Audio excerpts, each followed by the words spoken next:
Hi guys, I wanted to make a quick video here, actually a series of videos, on some of my Vietnam Airsoft kit, props, replicas, stuff like that. Making these videos for a new friend of mine, Danny, who's putting together a short film, so I'm not going to be going into caveats of what's a replica, what's original, where I got stuff. I'm going to put this on my YouTube channel as well, which is where most of you are going to be watching this, or share it on some Facebook pages. If there's more interest, I'll go in depth on items, but just keep in mind this one is purely for a film project, so go easy on me here, guys. So starting off here is my basic Vietnamese equipment.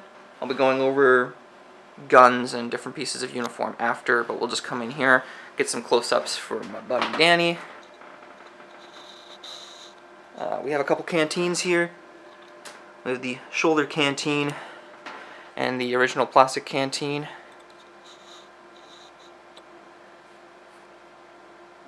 These would be good items to have in your tunnel sequence, potentially as items that are hung up.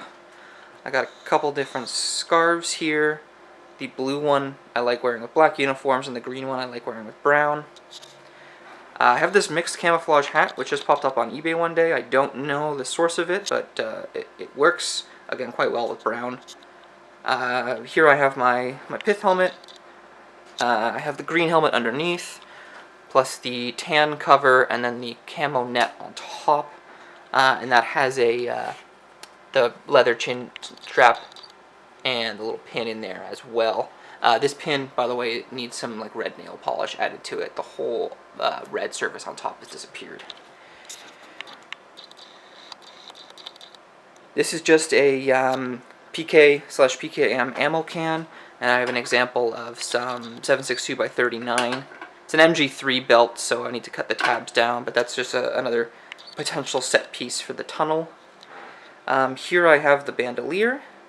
I believe it's a 10-pocket bandolier. This started originally as the, apologies for the air conditioner, as a SKS belt, and then was often modified for bandolier use. The way that's done is there's one of the waistband straps, and that's tied to one of the shoulder straps. Shoulder strap is still removable, so you can swap it from whichever shoulder you prefer, and then of course there's the other waistband. You can also tie it around your waist and run the shoulder support over just one shoulder. Up here we have the rubber sandals that are size 7, and the Chicom boots as well, size 7, size 8, somewhere in that range. I'm about to have a cat jump up here, so I apologize. Just a basic shoulder bag and a kitty cat. Shoulder bag often used for RPD drums. Come on, cat. I'm not editing this video again. If I need to do another video for people who are more interested, I will. Obviously, the rice hat, I have the plastic cover on it right now, but I can remove that. Here's a basic backpack. I got this in a combo with mystery hat, likely reproduction. I said I wasn't going to talk about that, but here we are. And this is Canadian Forces t-shirt, very similar to the American shirts at the time, just cut off and turned into additional camouflage. That's there for tying on tree branches and stuff to the backpack to camouflage it. So it'd either be basically a plain backpack or with the stuff tied on, but then leaves and branches on top of that. Somewhere I have a tan helmet cover to then tie onto the green strips for more mixed camouflage, but I can't find that at the moment.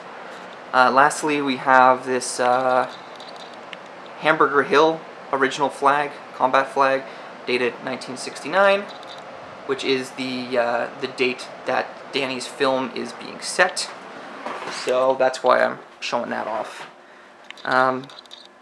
So that is the end of part 1, general North Vietnamese equipment.